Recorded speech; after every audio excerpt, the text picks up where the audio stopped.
IHS Cambridge Energy Research Associate, and he is currently Vice Chairman of IHS Market. I'm also greatly honored to have three other speakers. Ambassador Shankar Menon is a distinguished fellow of CSEP. He is, of course, one of our most distinguished public servants and diplomats. He served as ambassador to a number of countries, including Israel, Pakistan, Sri Lanka, and China. He was India's foreign secretary. He was India's national security advisor. He's the author of several books, including one called Choices Inside the Making of India's Foreign Policy. And he has a new book coming out called India in Asian Geopolitics, the Past and Present. Dr. Naushad Forbes is the co-chairman of Forbes Marshall, which is India's leading steam engineering and control instrumentation firm. He was the former president of the Confederation of Indian Industry.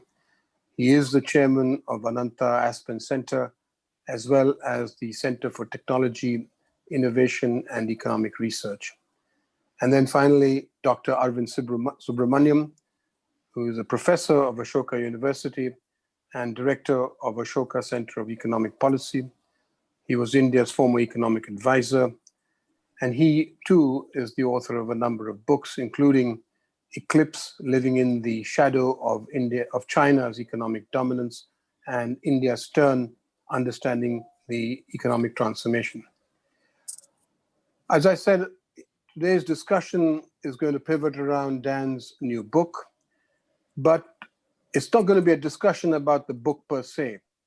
It's going to be about the impact on India of the major themes identified in this book and the policy steps that India should take to best locate itself on this, one could say, metaphoric new cartography of geopolitics and energy. Well, actually, I should hesitate. I should be a bit careful. Dan's new maps are not just metaphoric. They're also literal. The book contains some fascinating maps and pictures of the changes that have reshaped, perhaps I should say disrupted, the energy world in recent years. To kick off the discussion, I'm going to request Dan to take 15 to 20 minutes to summarize the book and identify the issues that the new maps of energy and geopolitics have thrown up. Thereafter, I'm going to turn to the other speakers to talk about the policy ramifications for India. We have only an hour, and so in keeping with the expertise of our speakers, I'm going to narrow the policy discussion down to geopolitics, geoeconomics, business, and technology. My colleagues are going to keep an eye on the questions received from the viewers, and I'm going to do my best to respond to most, if not all, of the questions. So once again, thank you very much for being with us today. Thank you, my colleagues on the panel. And may I now turn the mic over to you, Dan, for your keynote address. Thank you very much, Vikram. I'm very pleased to speak under the auspices of the center. It has such an important mission and mandate for India and indeed for the world. And so to be one of your inaugural speakers under your chairmanship is really a great honor. And I have to say, it's a terrific panel. And I think that I'm so looking forward so much to hearing what they have to say and their reactions and the expertise that they bring to the subject. I think you said we're going to narrow it down, but what you narrowed it down to is a pretty broad topic. So we do really have a lot to cover. But thank you, and I thank our distinguished panelists for joining us today. So what is the new map? The new map is a new map of energy and geopolitics because the two are so intertwined. Why did I write it? I wrote it because the terrain, the landscape has changed so dramatically over the last decade. We've had at least two revolutions, or 2.5 in energy. One is the shale revolution. The other is solar revolution, the cost coming down, and to a lesser degree, wind costs coming down. We've had a major change on policy, which is the 2015 Paris Conference on Climate, and 195 nations signing on in a really unprecedented form of agreement, and we're now living in the post-Paris world. And then in terms of geopolitics, and we heard it in some of the book titles of the distinguished panelists, where the changing relationship with China on the part of both the United States, India, and other countries, and the shifting geopolitics. So all of those will be part of our conversation. As you said, Vikram, literally, I was writing about maps, and I think that was what first caught my eye several years ago when I started to think about this book, because I saw that the maps of trade flows were changing in the United States, and the United States becoming an exporter. I mean, who would have imagined that the United States would be exporting natural gas and oil to India as well as other countries?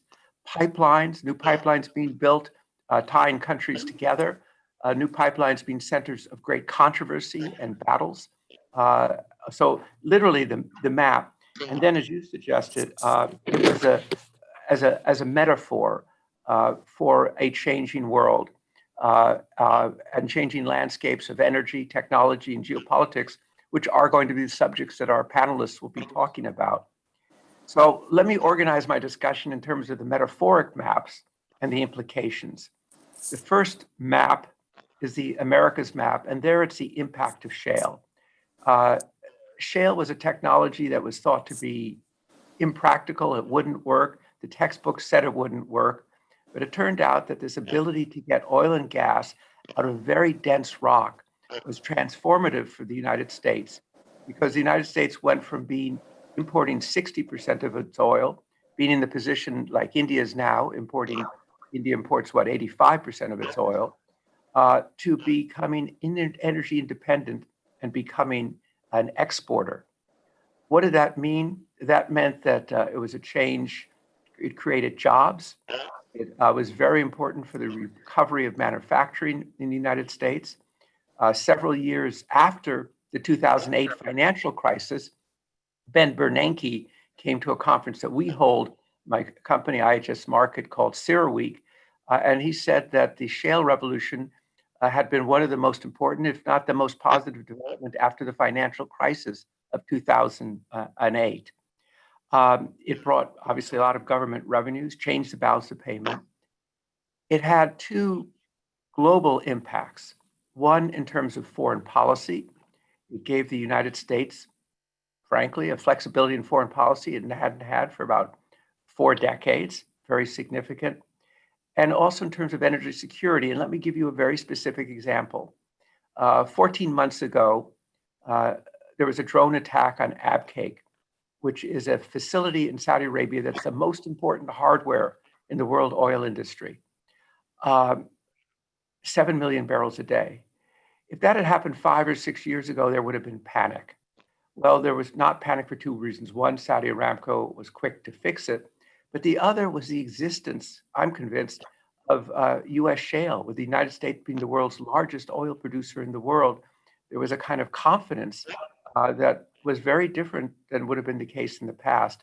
And that meant the energy security for the world. It meant that India did not see oil prices spike with all of the deleterious effects that's happened in the past for India when prices go up. So that's America's map. Russia's map, in a sense, pivots off a comment that Vladimir Putin made. He was once asked, is Russia an energy superpower? And he said, no, he didn't like it. It had a Cold War sound to it. But actually, Russia is an energy superpower. And oil and gas are very important to its position in the world and to its economy. Before the current declines, maybe about half of the total Russian budget, directly and indirectly, big impact on GDP, even though it's a diversified economy with many other strengths. It's a key element in its relations with Europe. It has become a very key element in its relations with China. To some extent, I say in the book, that a relationship that was formerly based on Marx and Lenin is now based on oil and gas. Of course, there are other dimensions to it, but very significant to see at the same time that the United States was putting sanctions on a very important pipeline, a Russian pipeline from Russia to Germany. Within weeks of that, Xi Jinping and Vladimir Putin opened the valves to begin the flow of natural gas through the Power of Siberia pipeline that ties another way, tying the two countries together. And I remember some of you may go to the St. Petersburg Economic Forum when one could do those things. And I remember at the last one, President Putin's guest was President Xi. And President Putin apologized to President Xi for keeping him up so late talking Chinese time. And Xi replied, "That's okay. We never have enough time to talk." And we could be pretty sure they talk about oil and gas. They also talk about their common opposition to what they call unilateralism, which is another way of saying the United States. So that has both an energy, that's where the energy and geopolitics come together. And I describe a scene in the book where at an earlier St. Petersburg Economic Forum, I was asked to ask the first question. Then it was Putin and Chancellor Merkel on the platform, and it was about economic diversification. And by accident, I said the word shale, and President Putin got very annoyed in a very vocal way, which was in front of 3,000 people was a little uncomfortable. But Russia does not like shale. First, because it means US natural gas through liquefied natural gas is competing with Russian gas in Europe. And secondly, he does see it as giving a flexibility to US foreign policy. And in this more tense international arena, that's not an attractive thing from his point of view. Well, that gets us to China's map. And here's where the literal maps and the metaphoric maps come together. The 9-dash line map, which I sketch out using a Chinese map from 2014, is their claim is that the South China Sea, 90% of it is essentially Chinese territory. I describe the South China Sea, perhaps along with the Malacca Strait, but the South China Sea as the most important body of water for the world economy. Right now, it's also the most dangerous. It's where US and Chinese ships have come close, naval ships, to colliding. I think we can see some of that spilling over into the Indian Ocean, and I think the panelists will talk about it. So that's one map. The other is the Belt and Road map. And it was an interesting challenge to say, well, what is the map of the Belt and Road? And I think when you look in the book, you'll see that there are actually 6 different routes, but it obviously passes past Sri Lanka, a subject of interest that I think the panel can address. It raises the issues of debt and the debt trap. And it is about China extending, trying to reorder the world economy, shift its role in it, and it has a very big energy component. I think that what's significant for the world is a dramatic change in relations between the US and China. And I quote in the new map 5 previous presidents, all talking about China in terms of cooperation, engagement, collaborative relationship. That language is now gone on both the Chinese and the US side. The terms you hear are strategic rivalry, great power competition, which sounds like something from the beginning of the 19th century. You hear peer competitor. You hear decoupling, efforts to be less dependent on supply chains. And obviously, those are very big questions for India, too. I want to hear from the panelists whether the spirit of Chennai Connect still exists or whether very different perspectives there. And I think that will be a very important topic for us. The map of the Middle East involves several maps. One of them was a map drawn during World War I that people are still fighting about. But I think there are 2 things that are really significant. One is the Saudi, Iranian, Turkish competition for predominance in the Middle East, which is playing out every day. Secondly is the challenge of people remapping their economies, diversifying away from oil. And it's a big challenge. Abu Dhabi has done a very good job of it, actually. An economy that was 60% dependent upon, no, it was almost 100% dependent upon oil GDP. Now it's 60% GDP is not oil. Saudi Arabia has tried with a Vision 2030 to diversify very fast. It's very difficult during COVID to do that. And also I think the truth has become apparent if you are in a heavily oil-dependent economy and you want to diversify away from oil, it really helps to have a lot of oil revenues. And when oil prices collapse, that makes it more difficult. So just two other maps before we go to our panel. One is the roadmap of the future. And part of that is about EVs, electric vehicles. And I have a story in the book about how Tesla started at a lunch at a fish restaurant, a seafood restaurant in Los Angeles, where a young technologist was trying to convince Elon Musk to invest in an electric airplane. He said he's not interested in that. They got to cars. A decade ago, I should have added that on the list. A decade ago, the EVs were not taken seriously. Today, it is. And just one example that's quite extraordinary. Today, the market capitalization of Tesla on the stock market is about $560 billion. Last year, Tesla sold 377,000 cars. That is 50% higher than the market capitalization of Ford, General Motors, Toyota, and Volkswagen, which last year sold 42 million cars. So I'm not sure how to explain it, but it certainly shows that there's a different attitude towards electric cars. We see many governments setting targets for 2030 or 2035 of no longer having internal combustion cars, big fines. I think it's a very big challenge, and maybe we'll talk about that. But the view that I have in the new map is that if we have 1.9 billion cars in the world by 2050, in a very green scenario, about half of them would be EVs and the other half would not.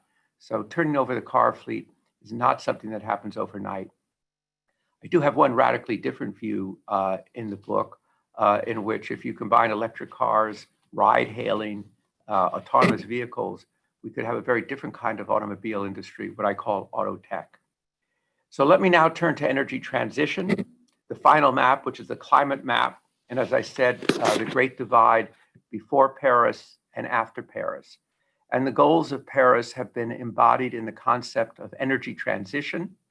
There are many definitions of energy transition, but it's come down to focusing where countries are adopting net zero carbon as their top target. The EU has adopted it. Japan has adopted it. The Trump administration did not adopt it, but the Biden administration will adopt it. And it's been adopted not only by governments, but investors increasingly and companies. You see some of the major international oil companies now saying we're integrated energy companies. So I go back in the book to say, energy has been in a transition since a long time. And I, wearing the hat as an economic historian, say that it actually began in January 1709 when an English metal maker figured out that he could use coal instead of wood to make iron in a better process. And you've had these transitions, they take a very long time. Very big question, I think, is can they happen on anything like the time frame that's being discussed? So the view I take directionally, it's going to happen. But the questions I would just put on the table about energy transition, moving to net zero carbon. One is the scale. What was last year an $87 trillion world economy depends for oil, gas, and coal on 80% of its energies. That's a very big scale and a very big number to change. The second is the cost. The EU has these very ambitious goals. They have no idea it's going to cost, and governments are going to be under a lot of economic pressure, and Arvind perhaps will address that, to deal with recovering from COVID and what will be the resources. The third is a technology deficit.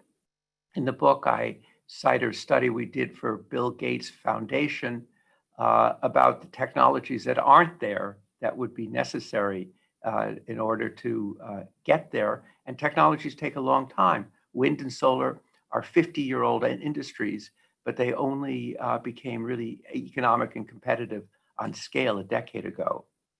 Another consideration, a fourth one, is some of you will remember the North-South divide. I think there's a new North-South divide. I think India is very much in that question. As some of you know, we did a India Energy Forum a few weeks ago with the Honorable Prime Minister Modi and several honorable ministers.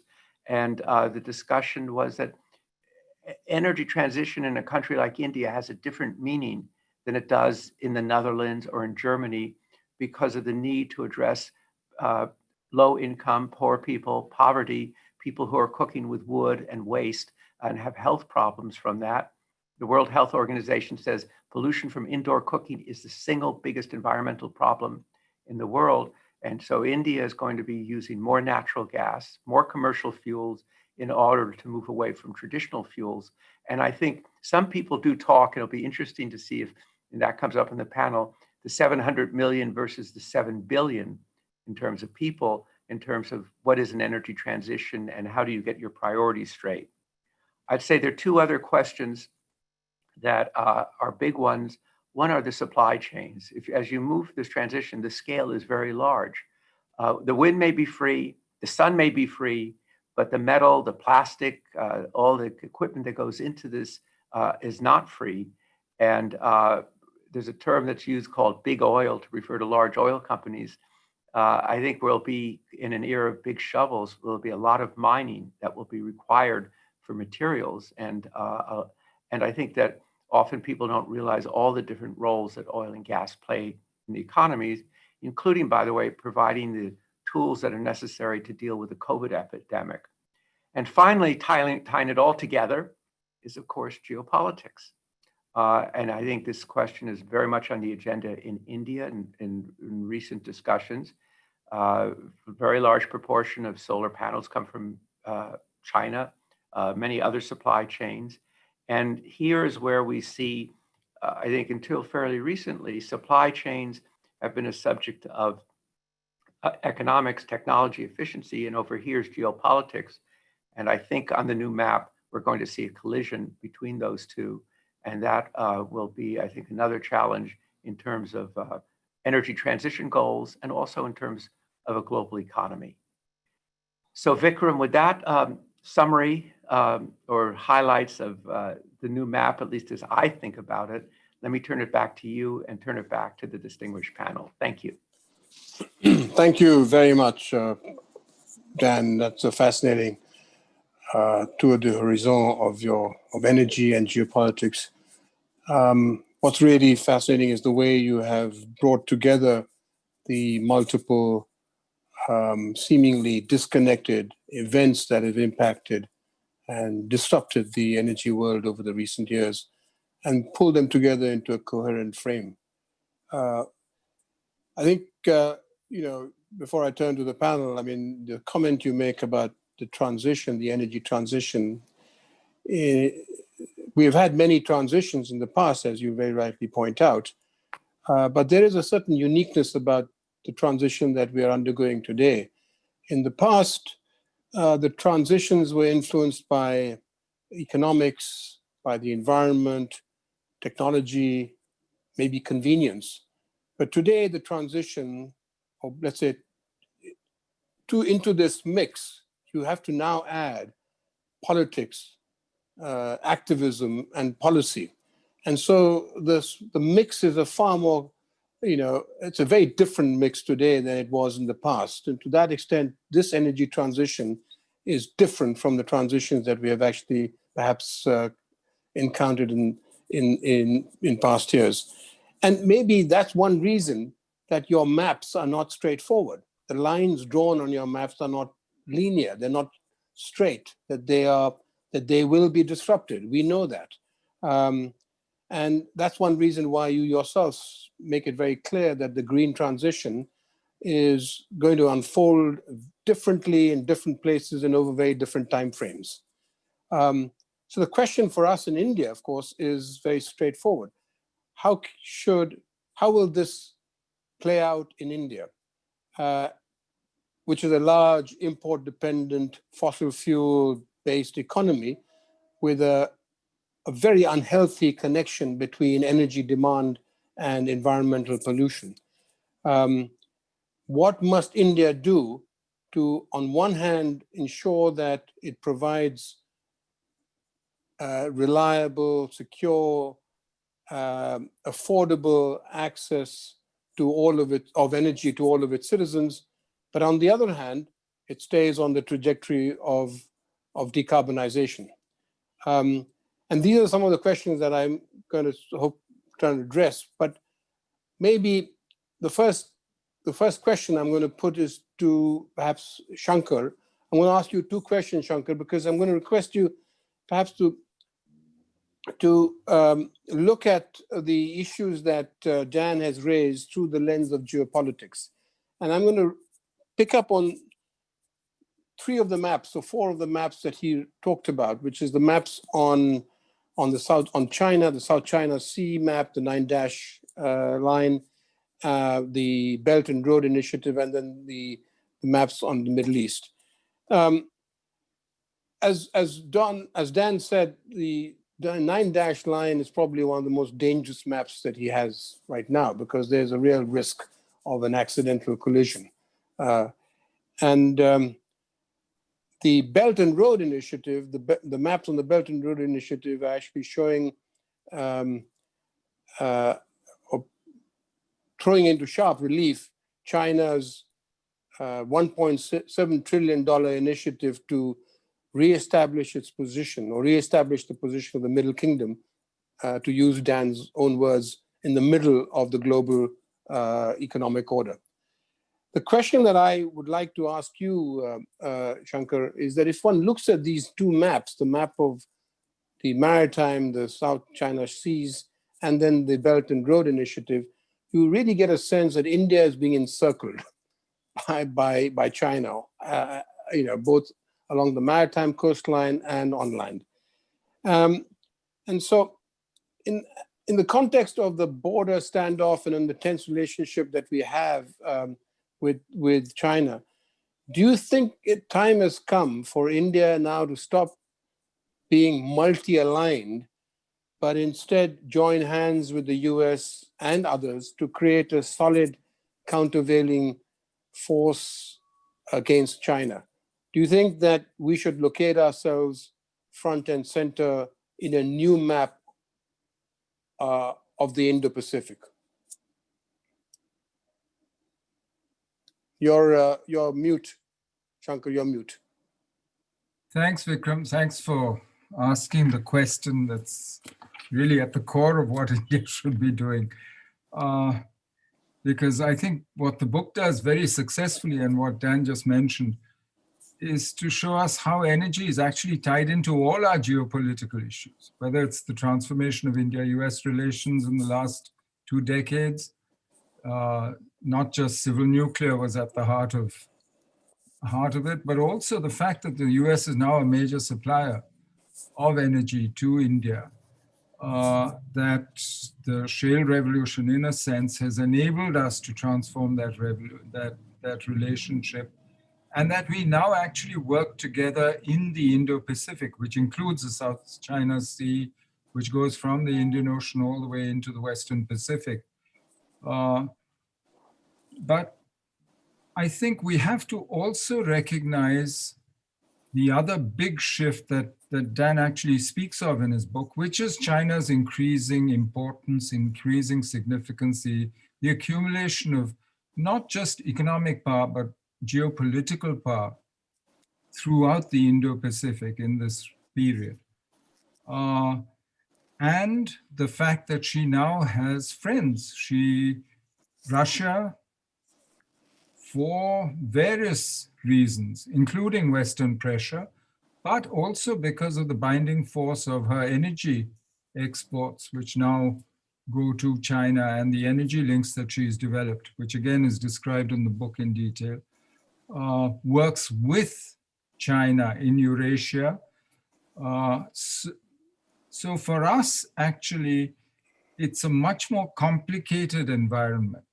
But the same energy shifts, the same shale revolution, the dropping oil prices in this decade, in the past decade, all these have also opened up opportunities for us. In the Middle East, for instance, many of the regimes, Saudi Arabia's declared shift away from extremism and her cooperation with us on counterterrorism and various UAE as well, and the improvement, the tremendous improvement in our relations with these countries is founded not just on the economics of the energy flows, but also on their shift because of their response to this changed world. So for me, it's not just a question of creating a countervailing coalition against China. We have a much more complex situation here. Besides, and this is the only place where I think I might have problems with the way the book frames the issue. It uses the word Cold War very often. Now, this is not a Cold War that we are facing between China and the US. China-US contention has grown tremendously. And it's not a Cold War for two reasons. Not only because they are codependent economically, and they do damage to themselves when they do damage to the other. And therefore, there are clear limits to decoupling, which I think, frankly, will occur probably only in technology. And in finance, China will do her best to create her own little financial structures. But the internet, for instance, we live with two internets. We live with different voltage systems, and we find ways of living with this kind of decoupling. But for me, therefore, but the other reason it's not a Cold War is precisely because China is not like the Soviet Union. She doesn't have her own energy resources. Her globalization and progress actually has made her much more dependent on the outside world than any other great power at that level of power in the world, relative power in the world, has ever been in history. She's much more dependent not just for money, for markets, for commodities, for energy, but also for technology. And frankly, a lot of her financial interactions in the world are intermediated through the US and other people's institutions, not her own. She hasn't yet managed to create other. So for me, that framing is a bit dangerous. Now, what you said about a countervailing coalition would make sense in a Cold War, but this is not a Cold War. This is a multiplayer, multi-sided game with variable geometry, where you have opportunities, and frankly, there is no alliance or countervailing alliance available. Yes, we do a lot more in defense, security, intelligence with Japan, Australia, the US, Vietnam, Indonesia, Singapore, and so on.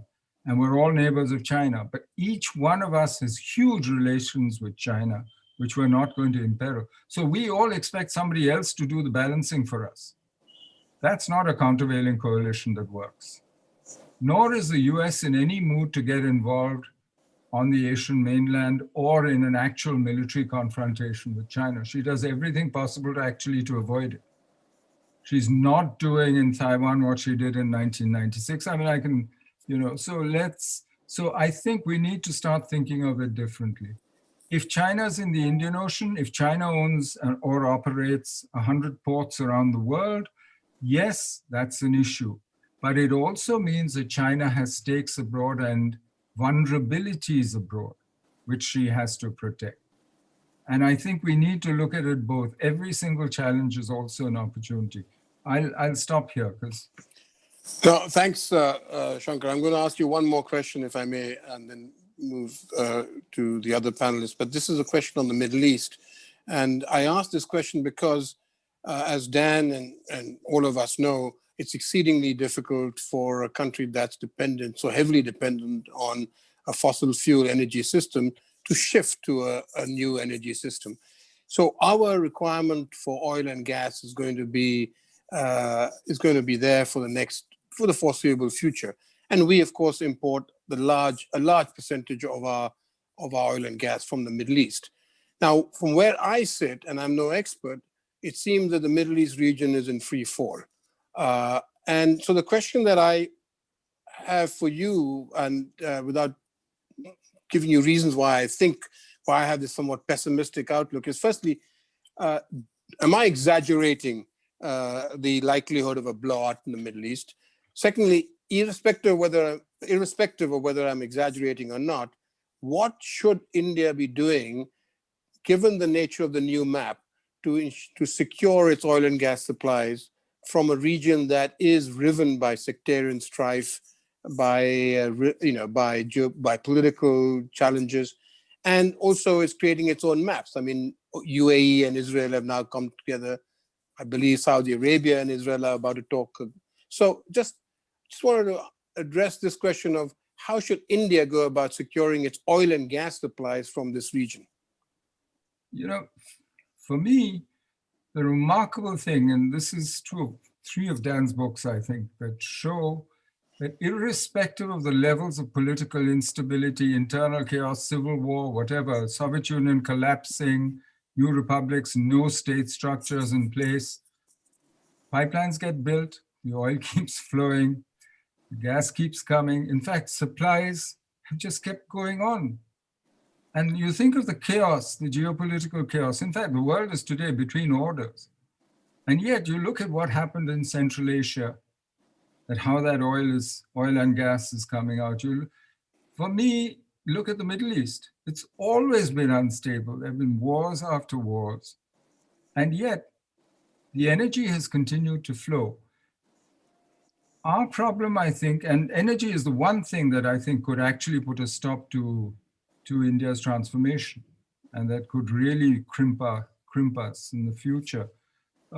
But for us, like Europe, I think energy security really means greater flexibility and diversity of supply. And we've shown a willingness to do that, including investing with the Chinese in oil in Sudan, in the past, in Angola, in some very risky places. We've shown a willingness to work around the world. And for me, that's really the answer. And in the Middle East, I'm less worried because we've managed over 70 years, despite whatever quarrels they have among themselves, especially the bigger regional parts, whether Iran, Saudi, Egypt, Turkey, Israel, we've managed to deal with all of them simultaneously and to keep those relationships going. And I think as long as we do that, stay out of their internal politics and their internecine quarrels, which, unlike other countries in our neighborhood who have got involved in them, I think we can continue to do what we are. I mean, we're now the 2nd largest importers of oil after China from them.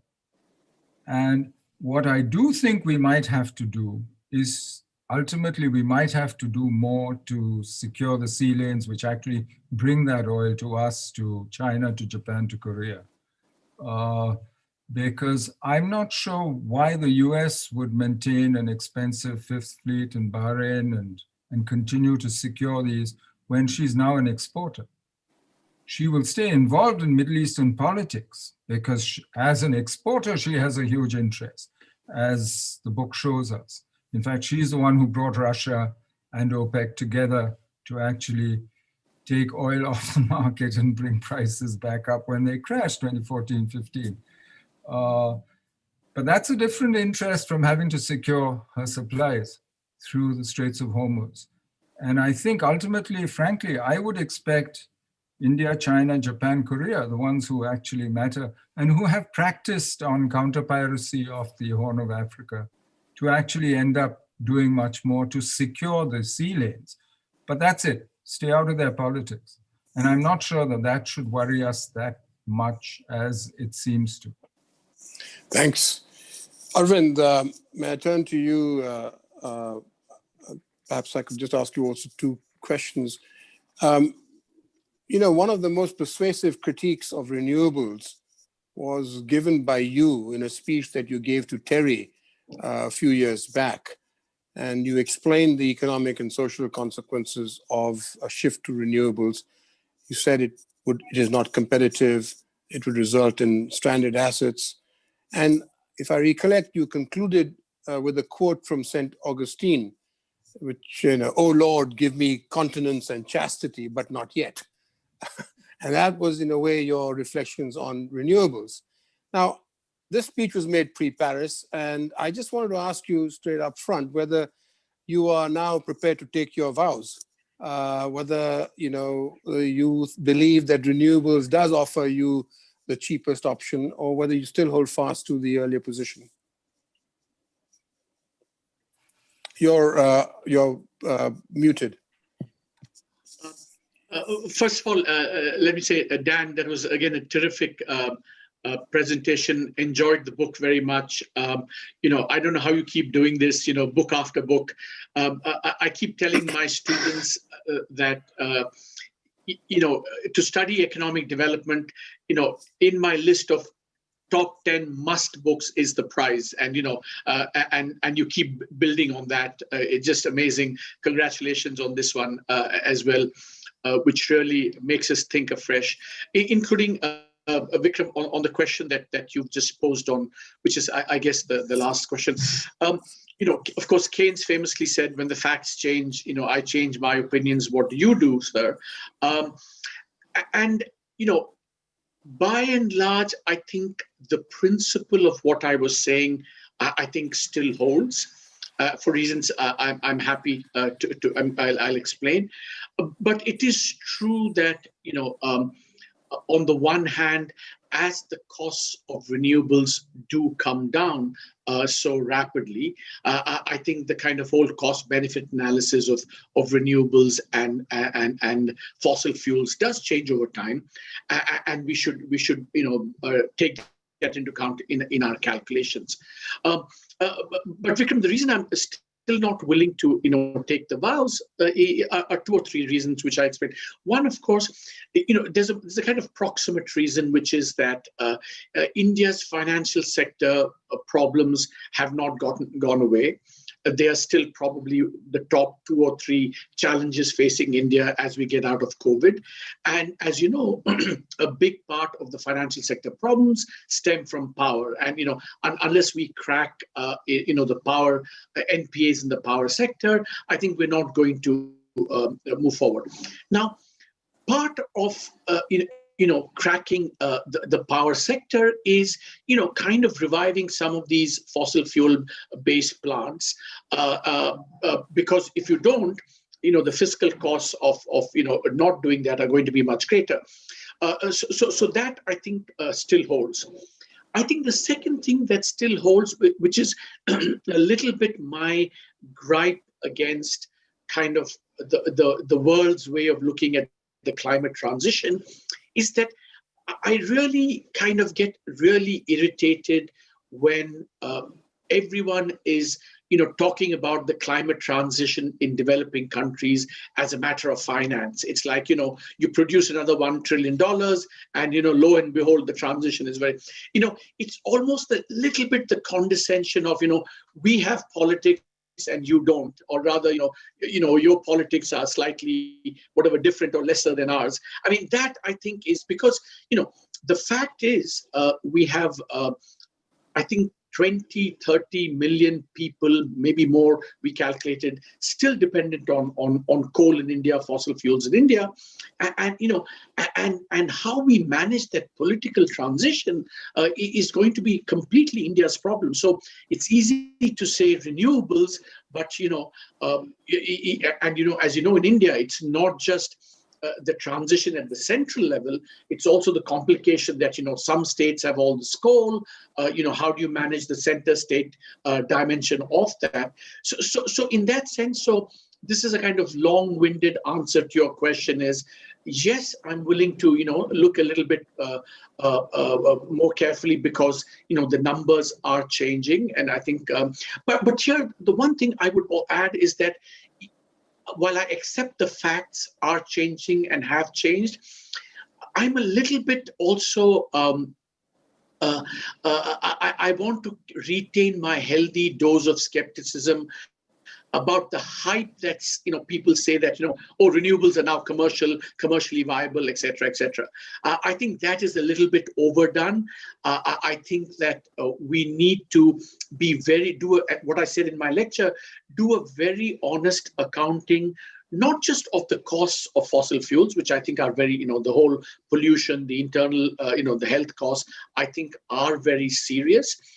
But I think, you know, the hidden costs and subsidies in renewables, I think we're still not completely have come clean about. So I think we should be careful when we say, oh, these things have become competitive. I think that's something we have to be really careful about. So tell me, Arvind, would you recommend that the central bank, the Reserve Bank of India, actually gets involved in green financing, like many other central banks and commercial banks are doing elsewhere in the world, or do you think that would undermine its independence? Clearly, the issue of funding this transition, this green transition, is going to be a big issue for us in India. And my question is not so much how we finance it, but what institutional frameworks need to be put in place to ensure that we are at least able to accelerate this transition and we don't get held up by the lack of funding. And is the central bank, does it have a role to play, in your view?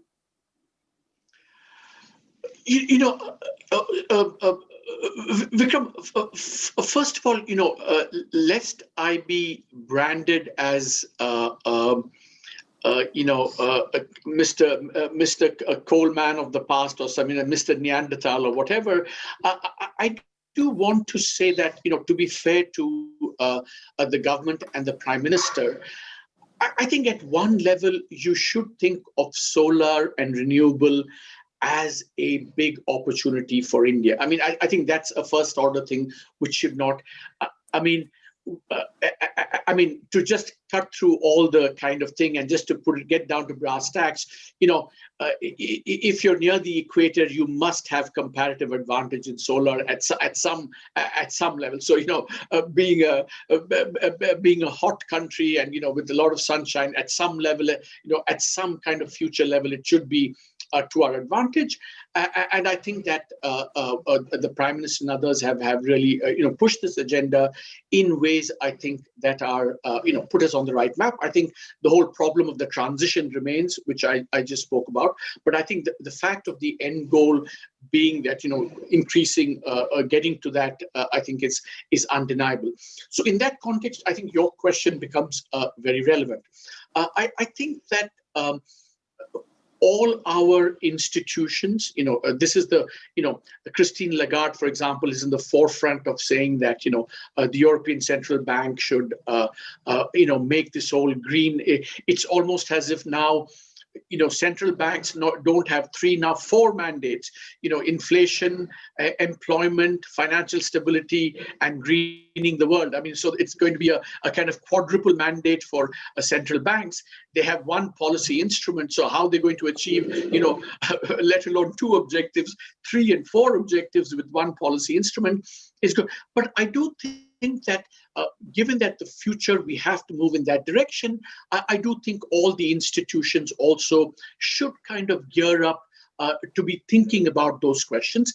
I think, so for example, finance, and this is actually, unlike in other countries, this is a real issue for us. The whole question of thinking about stranded assets, as it were, going forward. We have stranded assets today in the power sector because of, the whole, problems with fossil fuels. So certainly, I think all the institutions should increasingly incorporate how we kind of move towards this, what specific form it should take.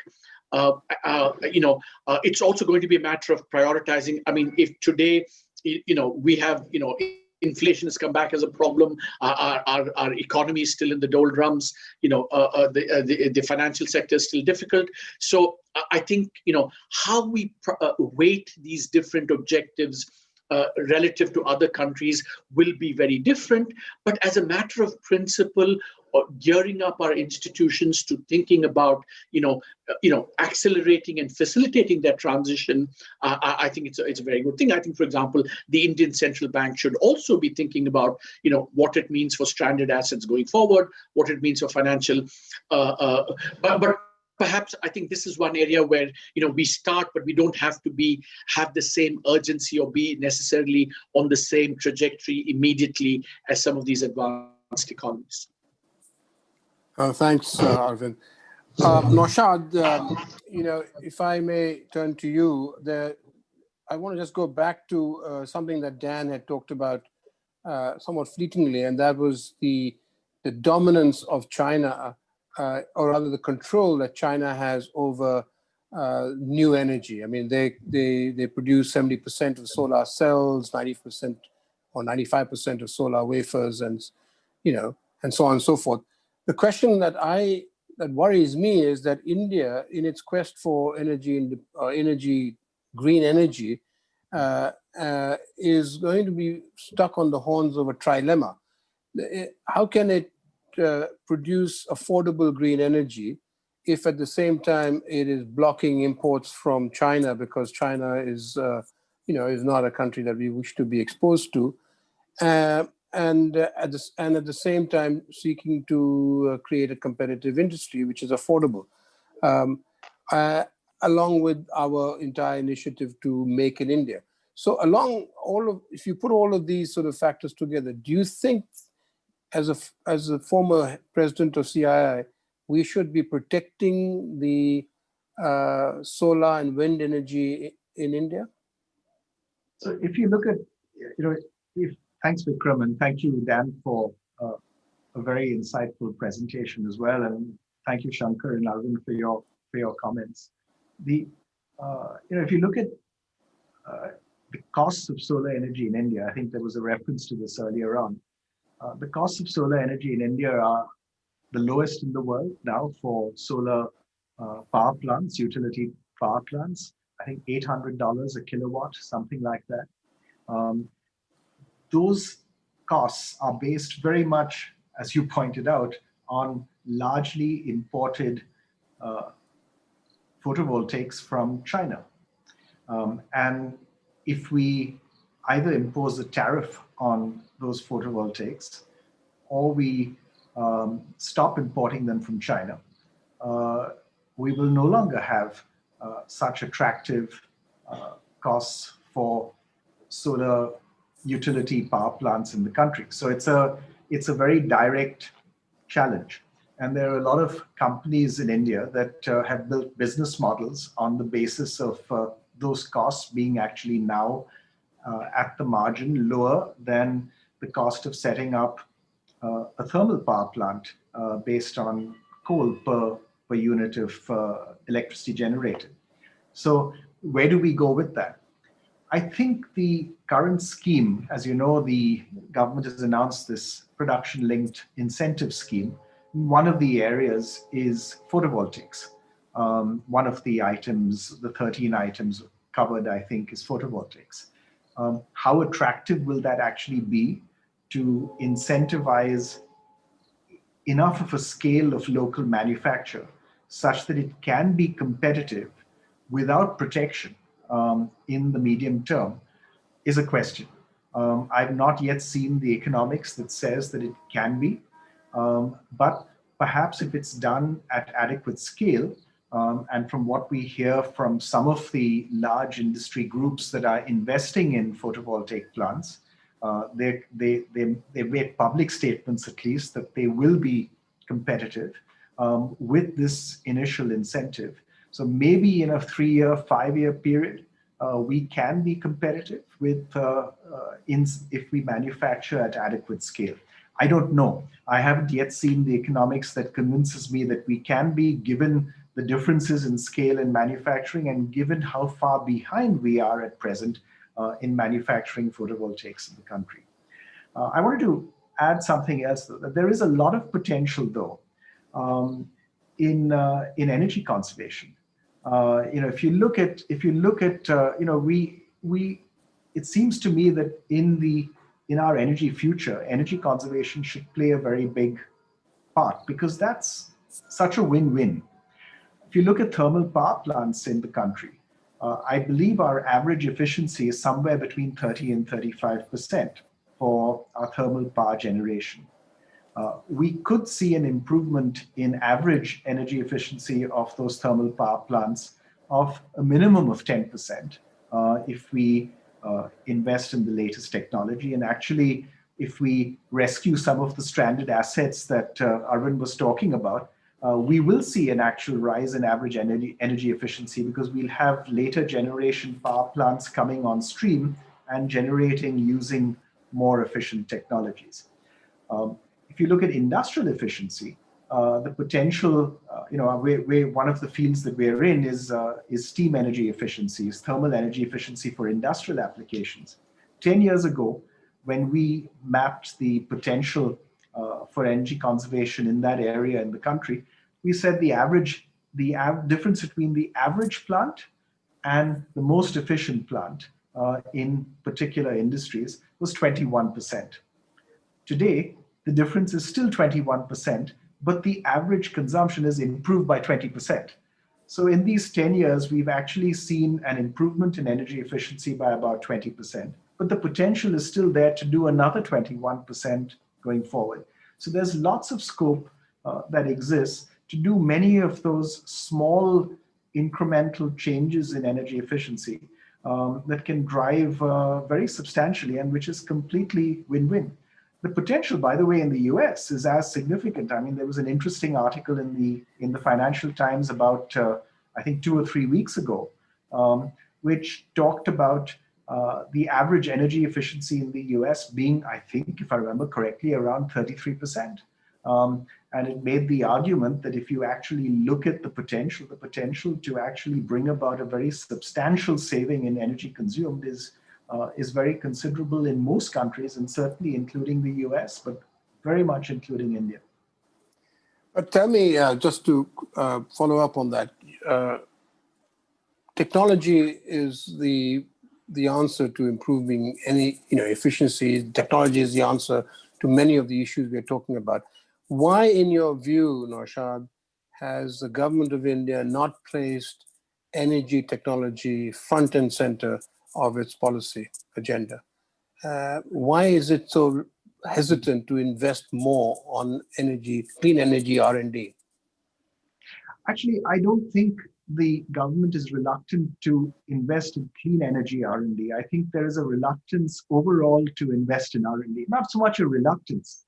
There is not enough investment that takes place in technology and in R&D by Indian firms and by the Indian government.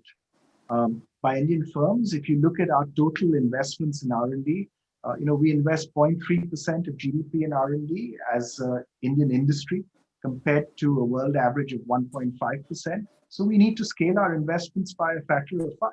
And if you look at publicly funded investments in research by the government, we invest about 0.04% of GDP in research done in our higher education institutions against a world average of 0.4%. So we need to scale those investments by a factor of 10. So there's lots of scope actually to do a lot more in R&D and in technology investments in the country, both in industry and in the higher education sector. We're operating well below our potential in both. Yeah. Dan, you've heard everyone now, and I'm not sure if you wish to comment on what there is. Yeah, I have just one question for you, so that in your comment you could perhaps address this as well. It's a very simple question. I mean, you have a new administration coming in 3 or 4, whatever, 6 weeks' time. 50 days, I think. 50 days, okay. Are you optimistic that Biden will be able to deliver on his climate change agenda?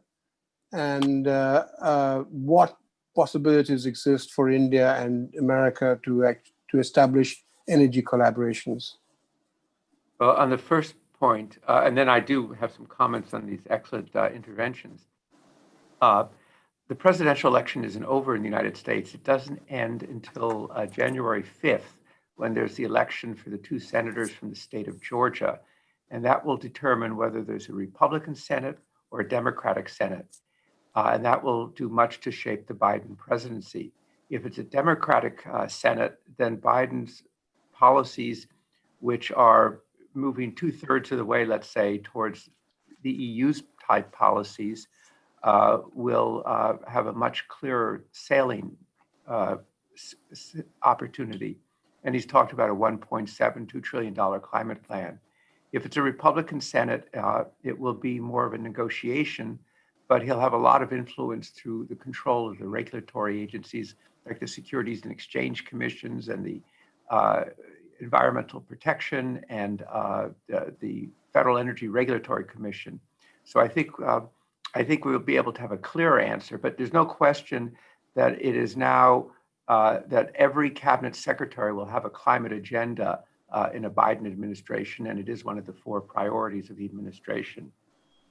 If I could respond to, these were great comments and presentations. Each one of them, we could easily devote an hour to. On Shanker's comments about the Cold War, it's interesting. I think when you write a book, you realize that all the previous books that you have written actually play a role in it. And my first book was on the origins of the Cold War. So that perhaps I was tending to look at that window and see, well, this reminds me of those early years of the Cold War where people say, what's their intention, and reading this and that. But I think you've made a very, very important point. The Cold War between the US and the Soviet Union was not a player in the world economy.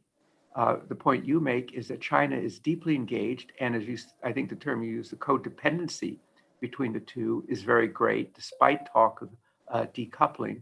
And so it's a competition, but maybe it's not a Cold War, but there is, both of their militaries are increasingly focused on each other as well. So it has maybe aspects of it, and we're certainly not there, but it's now that it's gonna be harder to get it back on a more stable foundation, I think, and I can see that. There are very few things in the U.S. that unite Republicans and Democrats. One of them is China, and I think you see that on the Chinese side too. And so, one of the issues will be looking at each other's tensions, and maybe it's not a Cold War. Maybe it's more. We have to be very careful with analogies. But maybe it's more like before World War I in terms of great power competition and accidents happening. I mean, what happened in the Himalayas between India and China recently? What happens if that happens in the South China Sea? Those events happened in the Himalayas. I thought about that. So your point's very well taken. I think Arvind's wanting to see the numbers is a very good reminder to be careful that the rhetoric doesn't overtake the reality of the numbers. And I think the point he made about Europeans saying, we have politics, but you in India don't have politics, therefore you should do exactly what we think you should do.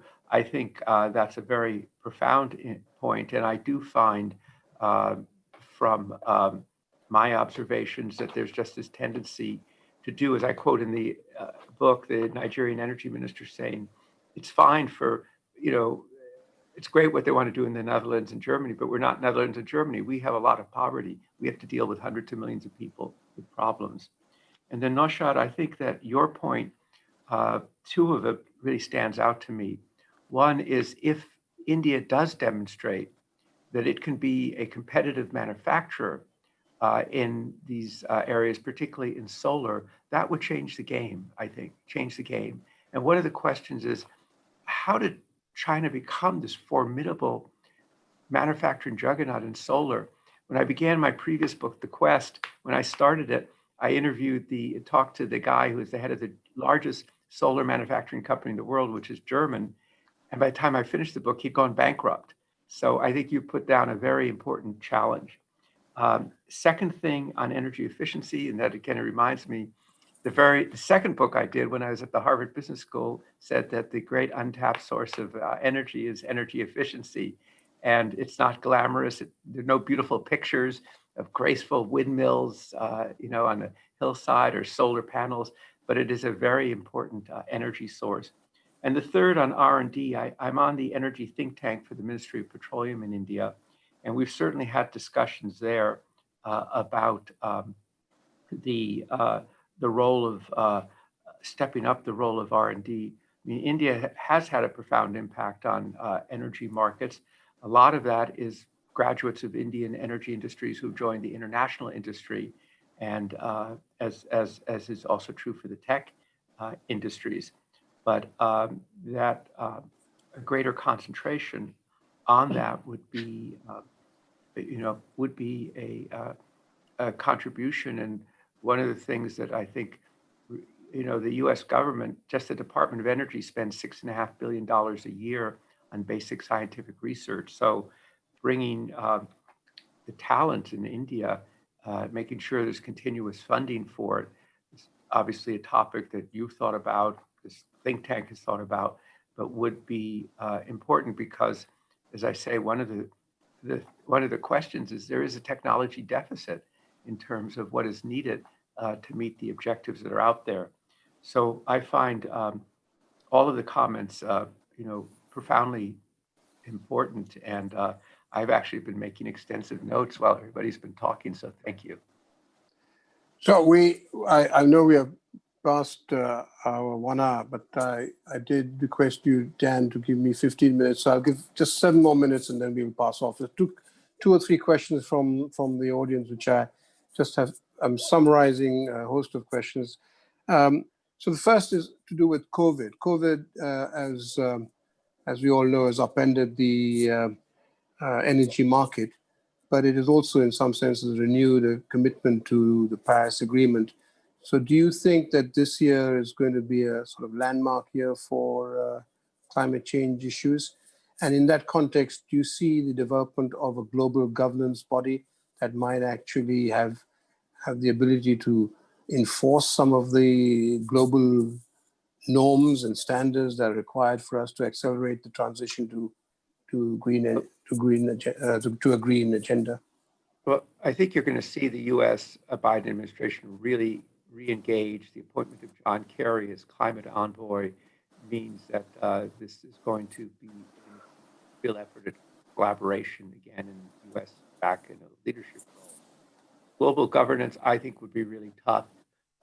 73 million people voted for Donald Trump. I think politically to move much beyond a sort of people moving in concert together by consensus, which Paris is, will be much more likely than global governance. COVID, this is a massive disruption.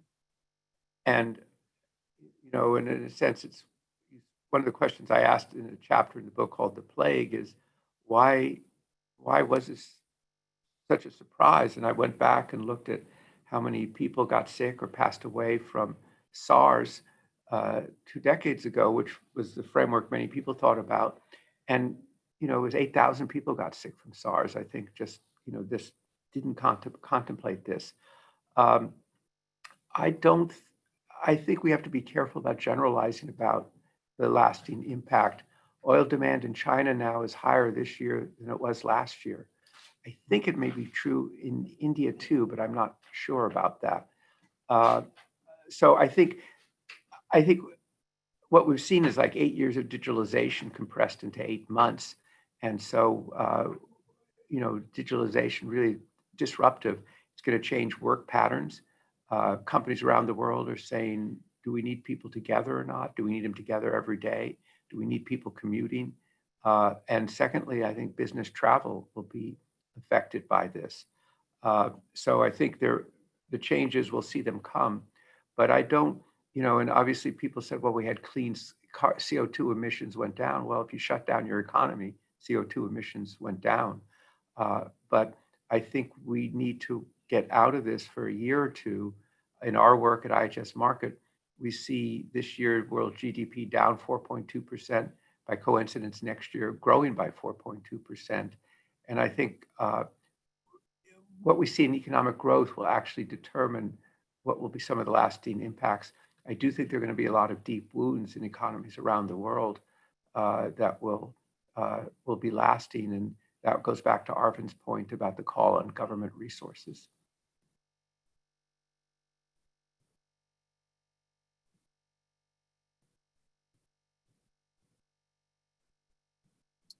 You're muted, Vikram. Sorry. That was Vikram muted. Yeah, I think everyone. So I'm going to have to stop here. There are so many questions, and I think some of them are known to you. I've got a few, but if I was to ask, I think I'd be, stretching your patience. You have been very generous with your time, and I'm very grateful to you for having come to CSEP. You honor us, and I thank you for this fascinating discussion. Dan, you're a friend, and I'm very grateful that you could spare the time to be with us today. And when you come to India, I look forward to hosting you once again. Well, Vikram, Naushad, Shankar, thank you. Vikram, let me just say thank you very much. I really appreciate it. And I want to thank the panelists for their very incisive comments. And this time I've traveled to India by electrons, not by molecules. I look forward to when I can return and travel there by molecules. So thank you for the honor of speaking under the auspices of this very important center that you've established. Well, thank you very much, everyone, again. Naushad, Shankar, Arvind, Dan, and all of you who've been listening to this conversation. Good night, and